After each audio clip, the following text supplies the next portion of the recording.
The cop in today's movie is here to protect and sever. No, really, you have the right to remain silent. Forever.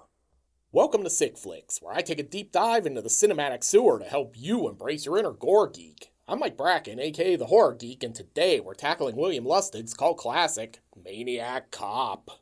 Released in 1988, Maniac Cop has a pretty incredible pedigree. The cast is a who's who of B-movie icons. The film was written by beloved cult film legend Larry Cohen, and director William Lustig had previously given us Maniac. Maniac Cop came near the end of the golden age of slasher cinema, but the premise of a hulking undead cop, a sort of Jason Voorhees with a badge, is pretty great. The film never quite lives up to the magic inherent in that premise, but it's still got its moments. But the real question is, just how splattery is Maniac Cop? Let's get to the gore and find out. We fade in on the credits. Shapiro and Glickenhaus sounds like a law firm to me. Have you been in an accident? Shapiro Glickenhaus will fight to get you the settlement you deserve. And here's Larry Cohen. Rest in peace, Larry. Then we hit the title card. I feel like maybe we should have had a whole Maniac Job spin-off franchise. Like Maniac Accountant. The only thing certain are taxes. And death. And here's Tom Atkins, making his second Sick Flicks appearance. We last saw him in Night of the Creeps. And Bruce Campbell. Guess Ash took some night classes so he could get a better job than working in housewares at S-Mart. Here's Richard Roundtree. I don't know, guys. I don't think Maniac Cop is taking shaft. And the late Robert Z'Dar. Man, what a cast.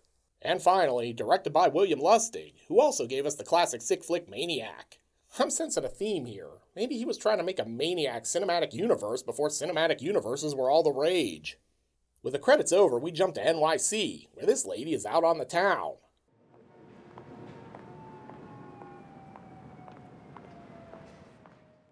For a city that never sleeps, these streets sure look empty. Oh wait, guess not. She's accosted by some extras from a low-budget production of West Side Story. Give me your money. Come on, sweetheart. Hey, we're coming. And man, she beats the hell out of them. Way to go, lady. They're not giving up, though. They're gonna jet after her. After some cat and mouse, she finds Officer Friendly. Officer! Officer! She has to be safe now, right? Did you even read the title of this movie? It's called Maniac Cop. Of course she's not safe. These two Puerto Rican guys just tried to mug me and... He picks her up for the choke slam, then performs some unlicensed chiropractic procedures. See, who said cops weren't helpful? We then jump to the coroner's office. Atkins is like, throw me. The coroner tells him, I don't want to alarm anyone, but looks like we have some unlicensed chiropractors running the streets now. Also, check out this coroner's mullet. Clearly a Jaromir Jagr fan. Atkins isn't buying this theory of the crime. You're trying to tell me two kids did this? Well, it sure wasn't Bullwinkle Moose. From there, we jump over to these two randos who are just gonna make out at a random stoplight, apparently. Because sure, why not? Too bad for them, Officer Cordell is on patrol. I'm gonna need you to step out of the vehicle, sir. Dude's like, don't worry, babe, this'll be okay. I'm white. And man, clearly they don't call it the thin blue line based on the size of the cop. Cordell here is looking a little thick. Anyway, Cordell flunks him on the drunk test and offers up some police brutality.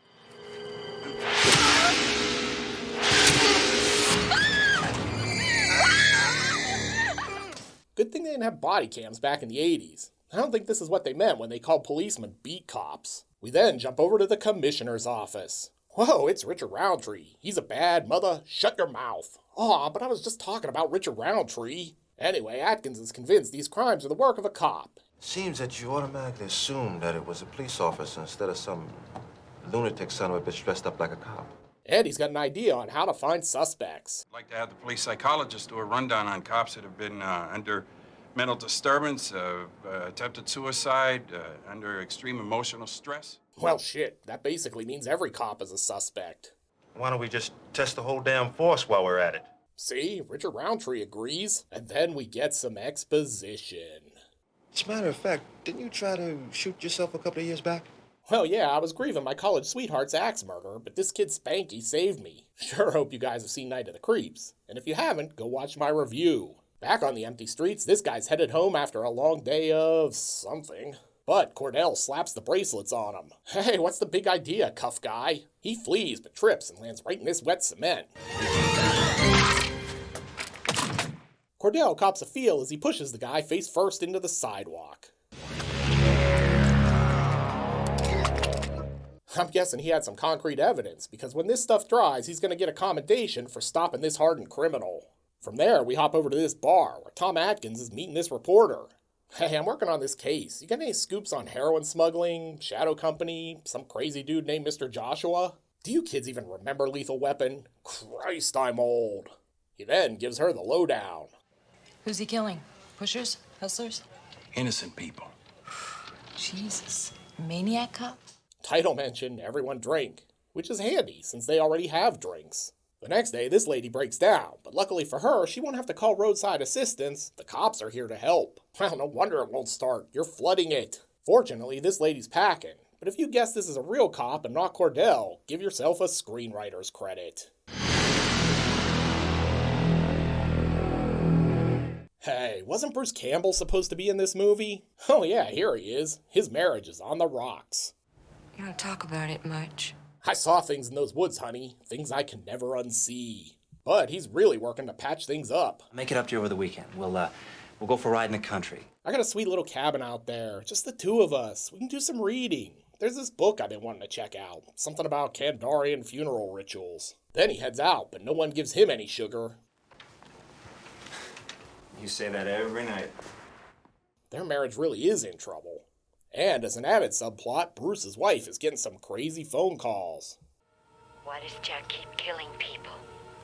Is he gonna do it again tonight? Look, no one's buying Bruce as the killer, but she's gonna tail him anyway. He'll never spot me on this totally empty street in my bright yellow coat. It's like I'm invisible.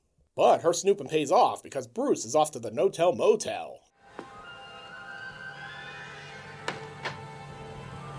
You know, the kind of place where they book rooms by the hour. Oh hey, look, it's director Bill Lustig. She breaks into the room and finds Bruce doing a little undercover work. Too bad for Bruce, this isn't going to turn into a threesome. Instead, she's like, I'll protect and serve you with divorce papers. For his part, Bruce is like, be cool, honey, but she's packing. Just don't say anymore. Wait, sweetheart, this isn't the kind of bang I had in mind. She flees the room and right into this jump scare. The next morning, housekeeping shows up and finds this. The good news is this is going to save Bruce a lot of cash in the divorce. The bad news is he's probably going to have to spend it on a defense lawyer since he's the prime suspect. Before you say anything else, I'd better read you your rights. And maybe he better hire another one since his current attorney doesn't believe he's innocent. Better yet, maybe you don't even remember committing the crimes. Later on, Atkins goes to see Bruce in his cell. And really, I just want us to take a moment to appreciate the fact that if Maniac Cop did nothing else, it would still be worth celebrating for putting Tom Atkins and Bruce Campbell together in a movie. So, what was it like killing Deadites? Oh, I don't know. Probably easier than dealing with those alien slugs. Later that night, Bruce's side piece is out doing some real undercover work, posing as a prostitute when she runs into Officer Cordell. I'm on duty here. Officer Mallory, 33rd Precinct, Vice Squad.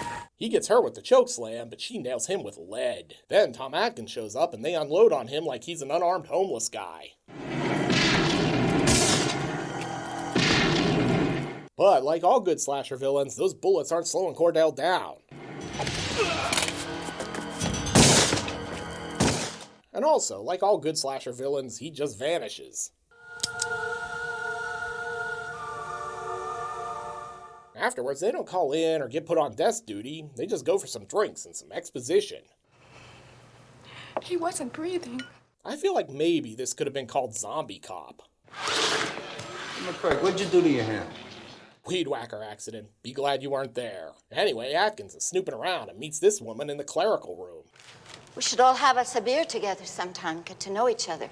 No, I'm not suspicious at all. Clearly, Atkins thinks something is up too, because he's tailing her like she's a skell. Left on red. I could totally pull her over now, but let's see where this is headed. And if you guess she was coming down here to meet the Maniac Cop, give yourself another screenwriter's credit. Atkins splinter cells his way into position so he can eavesdrop on this exposition. I know it would be safe if you put the girl away, but this way is even better. Now they think they got the guilty man. Only problem is Tom Atkins clearly sucks at splinter cell. She's a shoot first and ask questions while she's shooting kind of lady, but Atkins manages to sneak out. Now that he knows who he's after, it's time for some exposition. Matt believed in the old saying, shoot first and ask questions later. He was kind, though. Gentle enough if you got to know him. But wait, there's even more exposition. Putting him in Sing Sing with all those criminals he'd been chasing all those years was like handing him a death sentence. I feel like this movie has a whole lot of plot for a slasher movie about a cop. Oh, and Cordell is basically an SNL Matt Foley skit come to life. Only he apparently can't afford a van, so he just lives on a pallet down by the river instead. I really thought I was getting a Tempur-Pedic lumbar mattress, not a lumber mattress. Probably should learn to read. Then it's time for a flashback to Cordell doing the new fish walk in prison. And then he gets shivved in the shower like this is an episode of Sons of Anarchy.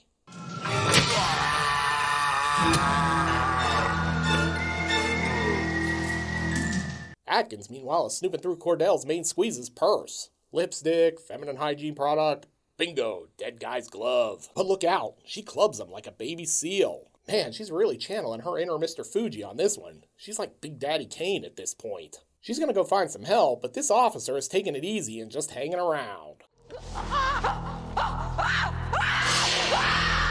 Apparently, the romance is over because Cordell grabs his main squeeze and mashes her into the wall. Then he starts laying the smackdown on Tom Atkins. This is what happens when you don't pay your parking tickets. Then Tom Atkins and Cordell basically reenact the Hell in a Cell match, and Atkins is mankind. Come on, you can't kill Tom Atkins. Now it's up to Officer Bruce Campbell and Budget Debbie Harry to save the day, I guess. So, what's the first step? Going to Sing Sing, because that totally makes sense when you're a wanted man. I mean, I guess it saves them having to transport him after his arrest. They meet with the doc, and Budget Debbie Harry isn't having any of his nonsense. You know who did those killings. How could I know? Cordell wasn't dead. Lady, are you high? Because you sound high. Then we get a flashback. It's a coroner's worst nightmare. Damn it, it was rough today. I had one come back to life on the table. And if you find yourself thinking, you know what this movie needs? A St. Patrick's Day parade? Well, you're in luck. And look, it's Sam Raimi reporting live for Channel 2 News. And so this year's St. Patrick's Day parade continues on schedule, despite speculation that the parade may have been canceled due to fear of violence. No, really, that's Sam Raimi. Meanwhile, Bruce Campbell's just walking around town. Guess the NYPD isn't all that interested in catching a guy they think killed like 6 cops the night before. Might get in the way of the plot. Blondie heads inside to make her case, but Shaft isn't having it, so he summons Officer Meatloaf to arrest her. Why are you doing this? You know I'm telling you the truth about Cordell. This is the weirdest Rock and Roll Hall of Fame induction ceremony ever. Except it's all a ruse because Officer Meatloaf is like, I would do anything for love, but I won't arrest Budget Debbie Harry. The captain and Shaft, which is sort of like the captain and Tennille, just so I can keep the rock theme going, head out for the parade. But surprise, Cordell's here to stab them both.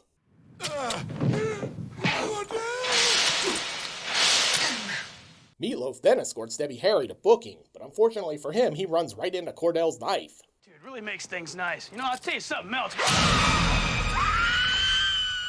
Damn it, who cut the meatloaf? Debbie's still cuffed to him, which is a real drag.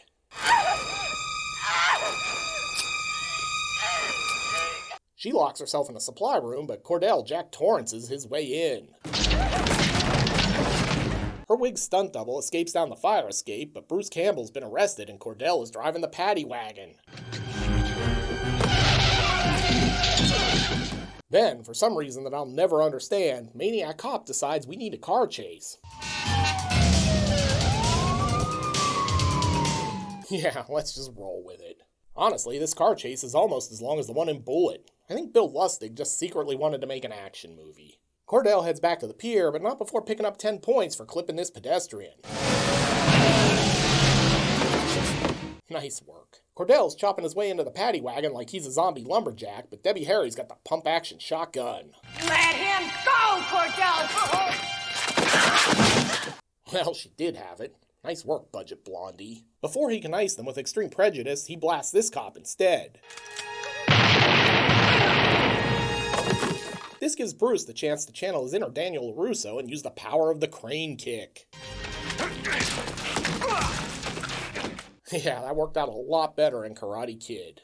Cordell makes his escape, but Bruce is along for the ride, and like most men, both insist on driving.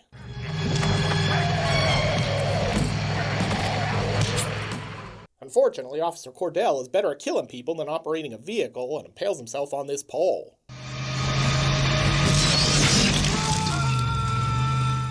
I guess it made its point. And then it goes into the water.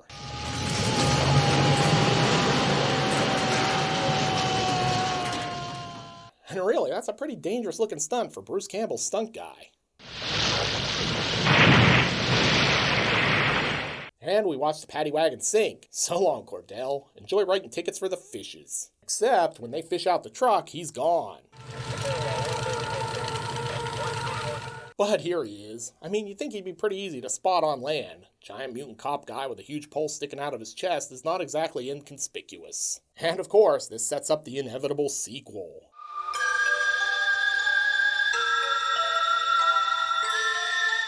I'll be honest, I've always felt Maniac Cop was a really weird movie. What should ostensibly be a simple slasher movie about a killer cop is instead this weird mix of police procedural, action movie, and slasher flick. I love Tom Atkins and Bruce Campbell, but I don't really love Maniac Cop. I don't hate the movie, but I hadn't seen it in like 25 years, and if I go another 25 years without seeing it again, I'll be okay with that. But enough about my feelings. The real question here is, can Maniac Cop protect and serve up enough splatter to earn a 5 barf bag rating? Let's go to the gore card. In terms of gross anatomy, Maniac Cop comes in light. We're treated to a strangulation, 1 throat slash, multiple stabbings, death by concrete, and an impaling. For an 80s horror offering, Maniac Cop is pretty bloodless. I'd probably give this one a 2.5, but we don't do half bags here, so I'll round it up to 3 barf bags instead. This is not an especially sick flick. Looking for another slasher film with a psycho cop? Then be sure to check out my review of Opera. You'll find a link here on the screen. I'll meet you over there. Until next time, I'm Mike Bracken, aka The Horror Geek, bringing you all the splatter that matters.